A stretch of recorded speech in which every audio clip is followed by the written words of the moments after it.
Shalom sahabat kuntum yang terkasih, kita jumpa lagi pada minggu pertama bulan Oktober tahun 2022. Hari ini adalah hari Senin, tanggal 3 Oktober tahun 2022, yang merupakan hari biasa dalam pekan biasa yang ke-27 dengan warna liturgi adalah hijau. Kuntum pada hari ini mengambil tema orang Samaria yang murah hati. Sahabat kuntum terkasih, struktur bacaan kita pada hari ini terdiri dari bacaan pertama yang diambil dari kitab Galatia 1 ayat 6 sampai dengan 12, Mazmur tanggapan diambil dari kitab Mazmur 111 ayat 1 sampai dengan 2, 7 sampai dengan 9, dan ayat 10c.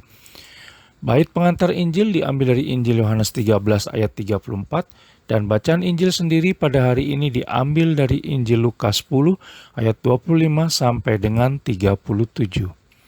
Bacaan Injil pada hari ini sama dengan bacaan Injil pada hari Senin, tanggal 4 Oktober tahun 2021, tanggal 5 Oktober tahun 2020, dan tanggal 7 Oktober tahun 2019. Sahabat kuntum yang terkasih, saya akan bacakan bacaan Injil kita pada hari ini yang diambil dari Injil Lukas 10 ayat 25 sampai dengan 37. Orang Samaria yang murah hati. Pada suatu kali berdirilah seorang ahli Taurat untuk mencobai Yesus. Katanya, "Guru, apa yang harus kuperbuat untuk memperoleh hidup yang kekal?" Jawab Yesus kepadanya, "Apa yang tertulis dalam hukum Taurat? Apa yang kau baca di sana?" Jawab orang itu, "Kasihilah Tuhan Allahmu dengan segenap hatimu dan dengan segenap jiwamu dan dengan segenap kekuatanmu dan dengan segenap akal budimu, dan kasihilah sesamamu manusia seperti dirimu sendiri." Kata Yesus kepadanya, "Jawabmu itu benar, perbuatlah demikian maka engkau akan hidup."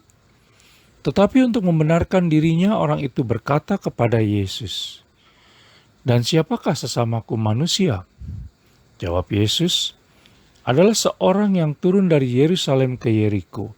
Ia jatuh ke tangan penyamun-penyamun yang bukan saja merampoknya habis-habisan, tetapi yang juga memukulnya, dan yang sesudah itu pergi meninggalkannya setengah mati. Kebetulan ada seorang imam turun melalui jalan itu. Ia melihat orang itu, tetapi ia melewatinya dari seberang jalan. Demikian juga seorang Lewi datang ke tempat itu. Ketika ia melihat orang itu, ia melewatinya dari seberang jalan. Lalu datang seorang Samaria yang sedang dalam perjalanan ke tempat itu, dan ketika ia melihat orang itu, tergeraklah hatinya oleh belas kasihan. Ia pergi kepadanya lalu membalut luka-lukanya, sesudah ia menyiraminya dengan minyak dan anggur. Kemudian ia menaikkan orang itu ke atas keledai tunggangannya sendiri, lalu membawanya ke tempat penginapan dan merawatnya. Keesokan harinya ia menyerahkan 2 dinar kepada pemilik penginapan itu. Katanya, "Rawatlah dia, dan jika kau belanjakan lebih dari ini, aku akan menggantinya waktu aku kembali." Siapakah di antara ketiga orang ini menurut pendapatmu adalah sesama manusia dari orang yang jatuh ke tangan penyamun itu? Jawab orang itu, "Orang yang telah menunjukkan belas kasihan kepadanya." Kata Yesus kepadanya, "Pergilah dan perbuatlah demikian." Demikianlah sabda Tuhan, terpujilah Kristus. Sahabat kuntum yang terkasih, sebelum saya lanjutkan renungan kita pada pagi hari ini, jangan lupa untuk menekan tombol like dan subscribe yang ada di bawah video kuntum ini agar kuntum dapat terus berkembang semakin lebih baik di masa yang akan datang. Baik, sebelumnya saya sampaikan terima kasih dan mari kita lanjutkan renungan kita pada pagi hari ini. Sahabat kuntum yang terkasih, bacaan Injil pada hari ini yang diambil dari Injil Lukas 10 ayat 25 sampai dengan 37 adalah bacaan yang sangat populer di kalangan umat, di mana berkisah tentang orang Samaria yang murah hati. Orang Samaria yang pada masa itu dipandang sebagai bangsa yang rendah, najis, tidak murni dan sesat, ternyata dipakai Allah Tritunggal Maha Kudus untuk menolong sang korban perampokan.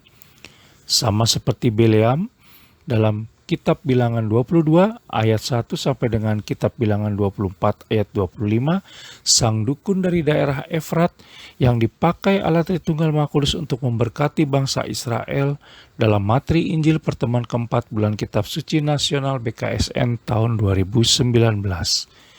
Baik orang Samaria maupun Bileam, keduanya telah menjadi sesama bagi manusia lainnya. Yesus Kristus menegaskan bahwa teori dan definisi tentang sesama manusia bukanlah hal yang utama. Yang utama adalah mempraktekkan hukum cinta kasih yang telah diajarkan oleh Yesus Kristus sendiri. Bukankah Yesus Kristus telah lebih dahulu selalu menaruh belas kasihan kepada kita sekalipun kita sering mengecewakan hatinya?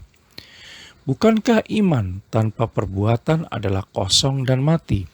Kita bisa baca dalam kitab Yakobus 2 ayat 17, 20, dan 26. Sahabat Kuntum yang terkasih, masih adanya kebencian, kerusuhan, dan perselisihan akhir-akhir ini menunjukkan bahwa ajaran kasih Yesus Kristus kiranya baru diketahui saja, tetapi belum dilaksanakan secara sungguh-sungguh. Apa yang dilakukan oleh orang Samaria dalam bacaan Injil pada hari ini memperlihatkan bahwa manusia dibenarkan karena perbuatan-perbuatannya, dan bukan hanya karena iman saja. Kita bisa baca dalam kitab Yakobus 2 ayat 24. Kasih yang tidak membeda-bedakan akan membuat manusia hidup rukun satu sama lain, sehingga bumi menjadi damai dan jalan menuju hidup yang kekal akan terbuka lebar bagi semua orang. Sahabat Kuntum yang terkasih, setiap doa yang didaraskan saat kita berdoa rosario pun mengingatkan kita berulang-ulang untuk menyadari keberdosaan kita dan memberikan belas kasih dahulu kepada sesama sebelum meminta belas kasih Allah Tritunggal Maha Kudus.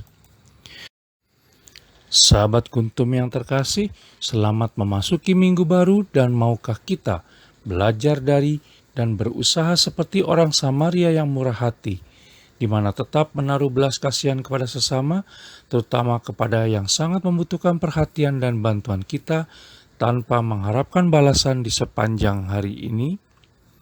Karena untuk memperoleh hidup yang kekal, perlu menyeimbangkan antara ketaatan dan perbuatan kasih kepada sesama.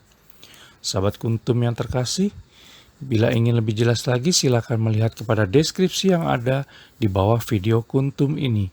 Dan sekali lagi jangan lupa untuk mengklik tombol like dan subscribe yang ada di bawah video Kuntum ini, agar Kuntum dapat terus berkembang semakin lebih baik di masa yang akan datang.